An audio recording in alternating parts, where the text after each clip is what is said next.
Hey, Cathy. Here we Hi, are, back Brenda. on the Oh, YouTube. it sounds like back on the YouTube sounds like, do you remember when Skype was a thing? And Yes. my father-in-law used to call it the Skypey. He was The so cute. He'd Skypey. say Oh, the Skypey. He'd always say the Skypey, the.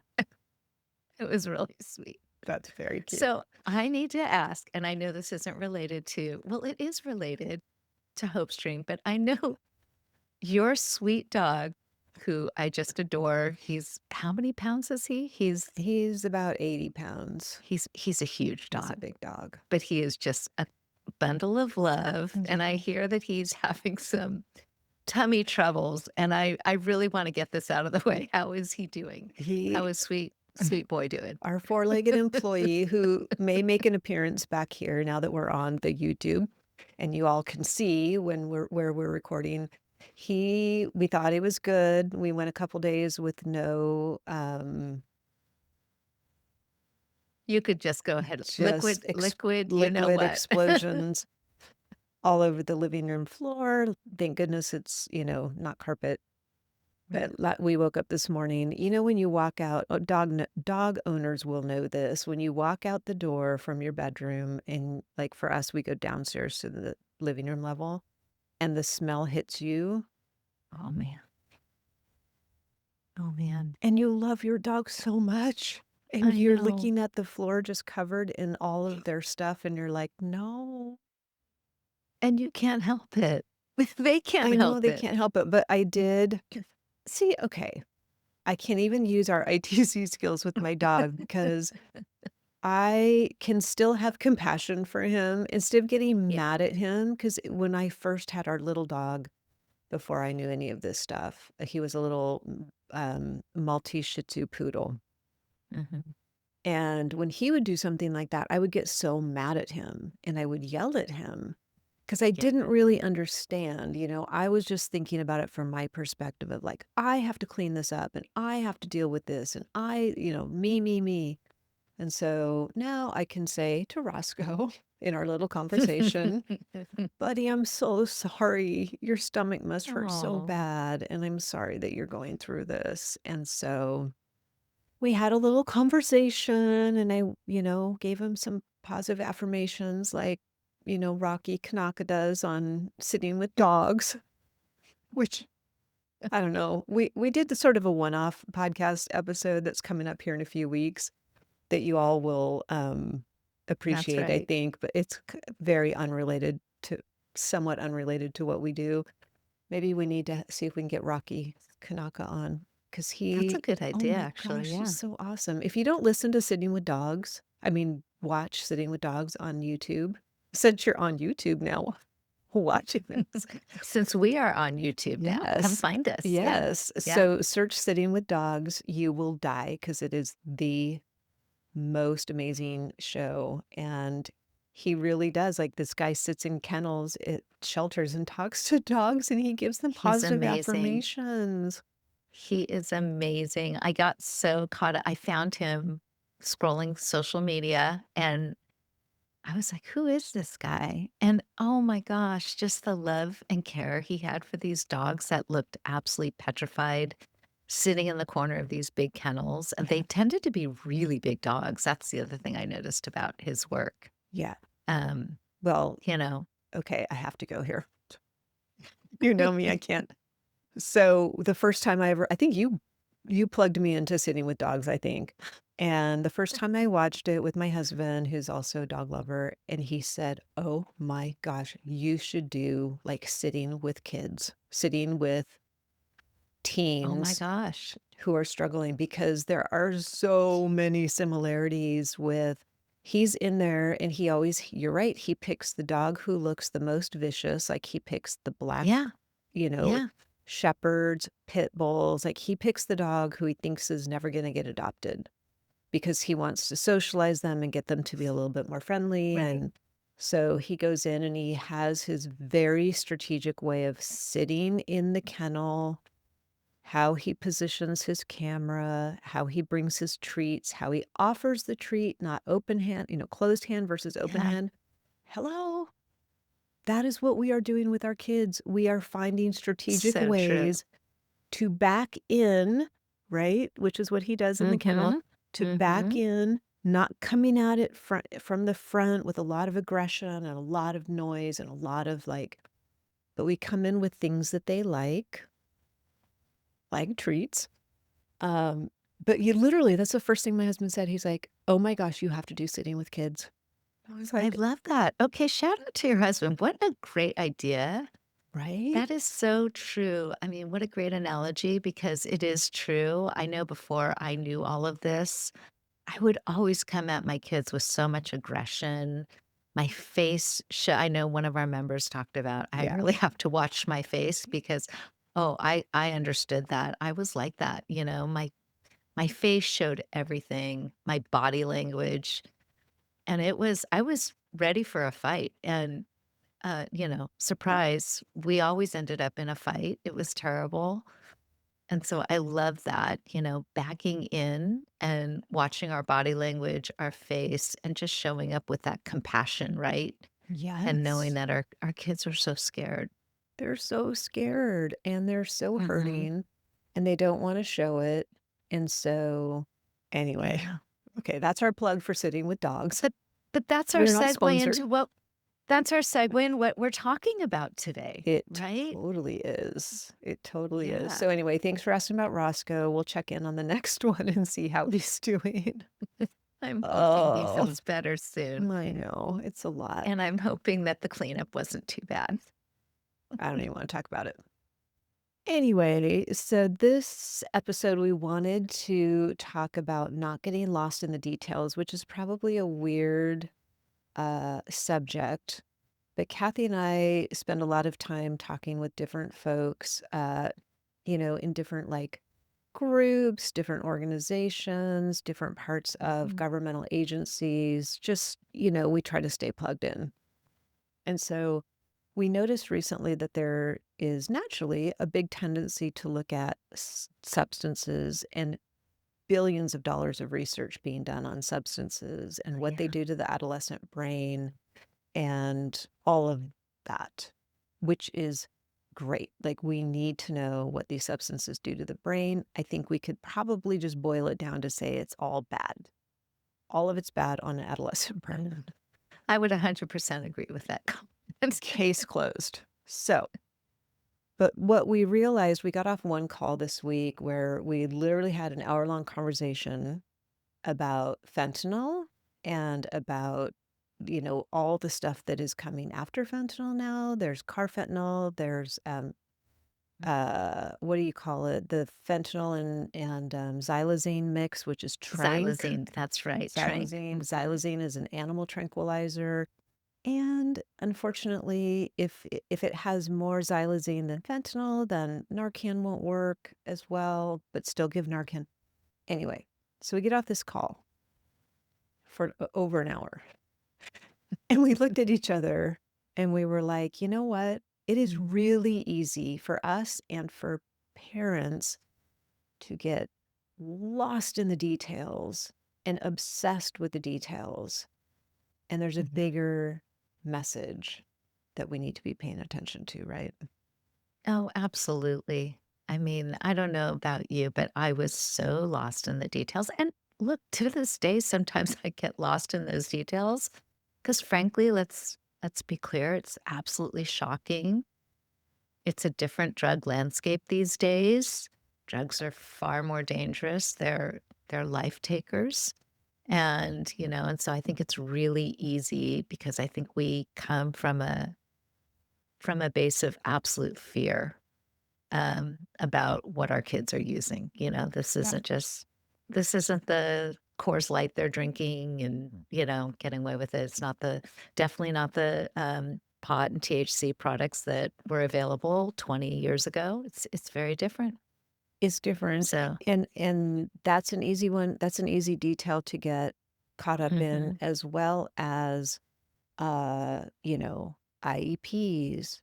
and all mhm. the school and academic things that we need to focus on, and treatment and this kind of treatment or that kind of treatment. And we're not saying that those things are bad, but what we realized when we got off this call is if your child is in the situation where they're using substances more than just like, "Oh, I tried pot and yeah, whatever, like I could take it or leave it," and, and they're living their life and it's not derailing their life. Right.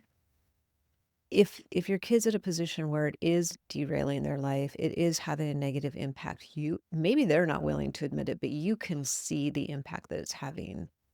That is the loudest smoke signal that your child could send that there is a big problem somewhere. You may not know what it is. They may not even really know what it is. But what you're seeing is a huge smoke signal. And it is so easy to get lost in the details of the smoke. So you got smoke going on over here. Like the It's police are true. showing up, the school is calling, they're stumbling around in the park drunk or whatever, like all these things. And so then we can get really busy over here. For those of you that are listening and not watching, I'm now on the other side of my chair. We can be really busy over here doing all kinds of research. And I went down this rabbit hole because I am a total Mhm. research nerd and I love all of that. And I would spend hours researching, you know, 5 million things. And what we're doing then is we're sort of not paying attention to the most important thing, which is something is horribly wrong with my child. And I probably have a part in that. Their other parent, co-parent, ex, whatever has a part in that. There could be some trauma in the past. And those things are really uncomfortable to deal with. Like it's not Absolutely. fun. And so what we just wanted to make sure and highlight is that do all the things that you need to do for sure. Figure out the IEP program, figure out, what treatment would be best, but don't spend so much time over there that you're avoiding the reality of what you need to deal with. Yeah. Yeah. That those potential root causes, right? The Yes. why behind the why. I think that, I did that as well. I think that it's just a common reaction to do that. And frankly, the school was doing that too, and there were people fanning flames as well. I wish I had taken a little bit of time to really, as we say, go to the balcony view to survey everything Mm. and to really say, "What is really going on here?" I think that that would have been really helpful in our situation. Um, you mentioned, like, "What is my role in this?" Not once did I ask, "What is my role?" And I remember that was a huge aha moment and also really hard to hear when my kids went to wilderness therapy. I'll never forget this amazing therapist said, in a kind way, we all have to, as parents, look at what our role is in this. I wish I had done that because I think that would have helped to say, okay, how can I approach this in a more compassionate way? And how can I learn myself how to talk to my kid and not come at them when they're desperately sending up these signals that all is not okay, mom. Yes. Really bad. And I'm Yes. kind of like, yeah, I'm watching you saying it's bad, but I also don't know how to say, wow, I hear you. How can I help you? Those words never came out. Right. I wish they had. Yeah, I'm glad you mentioned the balcony because we do talk about that within the community. Maybe not so much on the podcast, but what Kathy's talking about is trying to extract yourself from the minutia, Mhm. the chaos, the day to day, the moment by moment.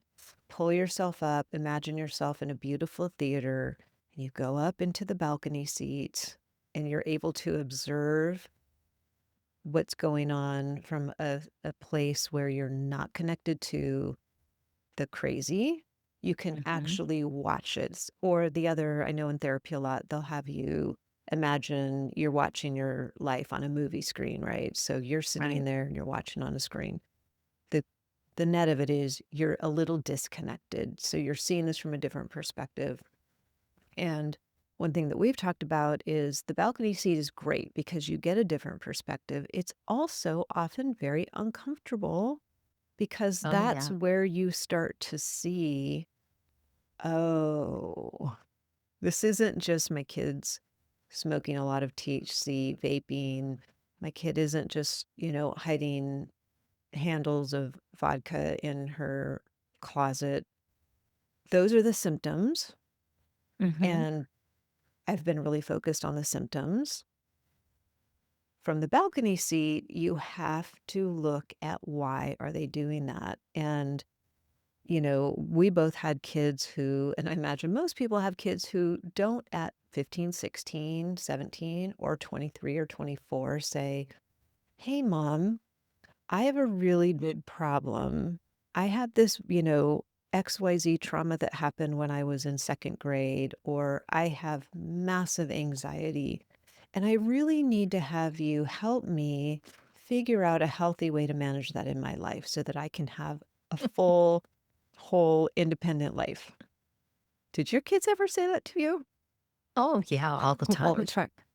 So what they do instead Oh, man. is they find solutions, they find ways that we can look at as big, loud megaphones saying that exact thing, but disguised in very unhealthy behavior. Yeah, And just yeah, like, what I had to do with Roscoe and overlook that behavior, wasn't like purposefully deciding I'm going to have diarrhea all over the kitchen floor, mom. That is what he did to tell me, "I'm sick. I am mhm. sick. I need you to take me to the doctor, to the vet." So, it's it's can be uncomfortable in the balcony seat because Oh, yeah. sometimes what you find is not what you wanna find. Yeah, but it also that uncomfortableness, as we know, often leads us to the solution that we need, Mhm. right? And so that's the thing is that I think, this kind of leads into, for me at least, it was all around the control, right? It felt so much better when I could kind of control, like you say, the research, I felt like I was being proactive, but really I wasn't, right? So what I needed to do was get back, be uncomfortable. And I think that answer would have shown up a little better. Because Mm, truly that did happen for me, when I kind of went back, found my role in it, figured out what I needed to do, read a great book. I read Anatomy of Peace. I'll never forget. And it mm, was, it's all about relationships and all of that. And I love that because I never, ever took that viewpoint of how can I be in a place where I can be more helpful and come to a place of understanding and compassion. mm. The So, anatomy of peace, we'll put the that in the show anatomy of notes. peace. Mhm. Mhm. Yeah. That, that's interesting because I think from the outside looking at somebody looking at you, just knowing you, they probably would have said you are the most loving, the most helpful, the most giving, right? Like no one would have Yeah, described Kathy Trott as a selfish, demanding, like self-absorbed human being. So it can be really sneaky because we can think of ourselves as being so loving and kind and giving. And of course, you probably are. But there are some of those ways that we interact with our kids. And again, we are not saying you are the cause of your child's substance use. It's how we react to that that either draws them closer to us right. or pushes them further away to say, she is not somebody that I feel safe with going to have this conversation. I for sure was not one of those safe parents at that time. Absolutely.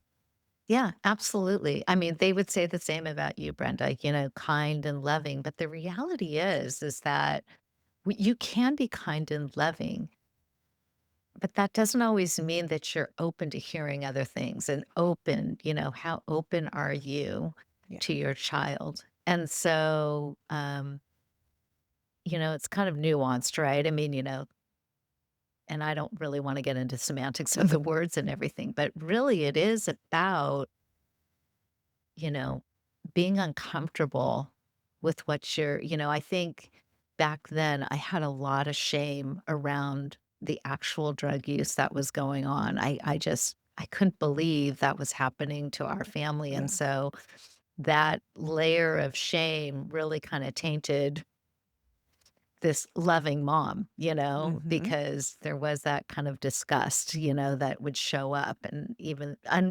unknowingly I was doing that, right? Right. Because again, I did not see I didn't I s the smoke signal I saw, like you say, was the drug use. I did not see what was underneath that and causing that smoke to come up. Yeah, we're just focused on, "I gotta put this fire out so I don't see the smoke Yes. anymore." Yeah. And Yeah. that of Yeah. course, we wanna put the fire out. Of course, we wanna have them stop ingesting substances, but even if they Mhm. did stop, if my son had just stopped taking Xanax when he was in high school, because at the time, this was just pre-fentanyl, so there was still Yeah. real I say real, it was synthetic, it was manufactured, illicitly manufactured Mhm. Xanax, but even, well, I guess he did because he went to treatment and he was fine, right? He stopped ingesting Xanax. Was he better? No. So when he had the opportunity to do that again, he did that again. So it's less about the substance itself, alcohol, Xanax, Percocet, Oxy, fentanyl, THC. Yeah. Okay, that becomes important when you're trying to figure out treatment, if they're willing to go and if you can get them into treatment. 100% important. And I know some psychologists that I have had on the podcast have said that can also be a clue to what they're potentially dealing with. Because if it's meth, Oh, that tells a yeah. bit of a different story than if it's oxy, right? And we won't get into that. I will put a link in the show notes to, I think, the episode that is the best to explain that. So it's really easy to get lost in all of that. And it doesn't matter what the substance is. I was so Yeah. obsessed with why is my son taking Xanax? I did so much research. Why is he taking Xanax? I did so much, I spent so much time and did so much research on why is this happening, it was good for me to at least recognize that there was a reason this was happening. But Mhm. I was looking at it from the perspective of, what did I do? Like, I must be at fault for this, and I am going to figure out where I went wrong, which was not helpful. Again, very me focused, right? Mhm. And so it's So hard. your role in that was the wrong role. If you were looking Yes. at you caused it Yes. complete right, right. Yes. I It's a see. little Yeah. meta, right? Because what we're saying Yeah, is, a yes, you do little. have a role. Yeah. However, if you spend all your time trying to figure out, like, what did I do? And was it this day or that day or this thing that I said or whatever? Again, it's not just one thing. Like, we need to spend the time to really understand the bigger picture. And, I spent, if I just use some of those hours that I had spent researching all of that, to really saying, "Oh, what is my son going through?" And like we were saying in the beginning, like back into the kennel with some treats, something that Exactly. would have said, "I am here non-judgmentally. I don't care that you look terrible. I don't care that you are, swearing at me or whatever. I'm going to back in without my defenses up with something that I hope can connect us, and I'm just going to sit here with you and listen." That would have gotten me a lot further than my hours and hours and hours searching Google. I love that. I love Yeah. that you tied that all back in. That was Because so it not planned. really is such a beautiful thing, is just to be there and to show up for our kids, and I think that's a great way of saying it, that you're showing up without all those big defenses there, right? Yeah. And that is the time when most people will say, "Yeah, I need something." You're just showing you're non-threatening, and you're there when they need the help. Mm. And I know it I can love that. feel very like somebody's probably listening going, "Yeah, but you haven't seen my kid when they're pissed off." or when I hold a boundary and the way they get, Mhm. Mhm. oh, trust us, we have been there. It is very difficult. It is sometimes scary, but what we always say is better to have a super pissed off kid than a dead kid. And that Yeah. sounds really dramatic, and it is really the truth because Kathy and I have gotten the chat message in our community more than once saying, I lost my son. Yeah. And that is beyond devastating. It is. It absolutely is. And, look, stay safe, that is true, and our kids, it's again, being uncomfortable. There are going to be times when you're going to be uncomfortable because you held a boundary and your kid is so angry and Mhm, mad at you. mhm. And, make sure you're safe, Yeah. because there is a difference, Yeah. obviously. They could be mad, but they could also be attacking, and we don't want that. And Yeah. so definitely, make sure you're safe. But yeah, it's uncomfortable. It is. And I'll tell you, it does get better. I mean, I don't know about you, Brenda, but I found that, when I would hold boundaries, the more I did it, the anger dissipated, between, my kid and I, that it was kind of, oh yeah, well, she's just gonna do this now. So I know it doesn't work when I get angry and mad. And, the boundaries tends to be more solid. Mhm. And so, that was my experience, and I don't know if you've had that. So I did. I just mean, just to I clarify around now we're on to now boundaries, but yes, somehow boundaries come in every single boundaries episode. come in every time. That I really didn't know anything about boundaries until late in the game for us. However, I agree when I started having boundaries and holding them, I think my son actually really respected me for it. He never showed me that at the time. You get the anger, you get the like super pissed off kid. Yeah. And luckily I had a fantastic therapist who had warned me, hey, just, know that when you do this, he is going to be very, very pissed off. Yeah. And that's okay. Pissed off is okay. So, and you're right, it did sort of lessen each time. And I Mm. think that it showed him that I was willing to fight for him. I was willing to be uncomfortable in this relationship to try to make it better. I wasn't going to just be like the jellyfish and like, oh, okay. And I know that's when you're exhausted, especially for our single parents, moms and dads. Holy cow, I don't know how you do it. I mean, I was brand new married when I went through this, but at least I did have somebody. So for our single parents, we are just giving you a huge shout out.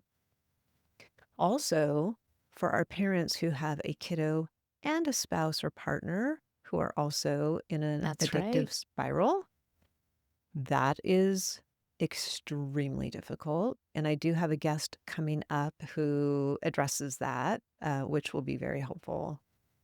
But yeah, it's just I think you have to do it a few times, get brave, do an experiment and just say, hold this boundary a couple times just to see what happens.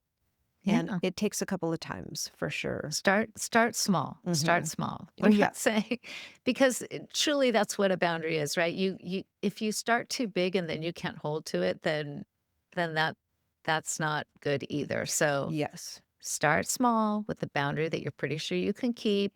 Maybe it's not with your loved one who's using substances. Right. Maybe it's with someone, that you trust, your spouse, your friend, whatever that is, your parent. Yes. Start small and Yes. and yeah, I guarantee it will make you feel better when you learn that you can hold a little bit of boundary and then work up to it. Mhm. So, yeah. Excellent. Well, we could Uh-huh. go on, We but can. we will wrap it up here. And we have a couple of really exciting episodes coming up this season. If you're listening in real time, I guess it is officially fall. Is it officially fall of 2025? No, like a couple more days. I think it's Couple more September days, 22nd and here. really depends where you are Yeah, living. I that's think true. some That's true. some states have experienced fall already. Yes, and That's also in true. other countries because we have That's right. listeners, shout out to our listeners in Oceania from Australia, New Zealand, South Africa is listening, Europe is listening. So exciting. I mean, it's a bummer. I'm sorry that you're listening. We have the weirdest It's podcast, it's like, a we're so sorry you're listening. I know, but you know what? You think this is an issue, right, that goes global, Yeah. right? And so I'm so glad that we can be a resource for all of our parents in all these other countries, and, we're glad you're here, and Yeah. I'm glad what we do. I'm glad we're online so we could all be there to support each other and share information. Yep. If you like this, Kathy and I, in between these episodes, we hang out in the stream with all of our That's amazing right. hundreds of incredible moms who are all just like you, just working the hardest to do the thing that they can do. So we'd love to have you in there. Come join us. All right. Talk to you later. Talk to you later, Brenda. Bye-bye.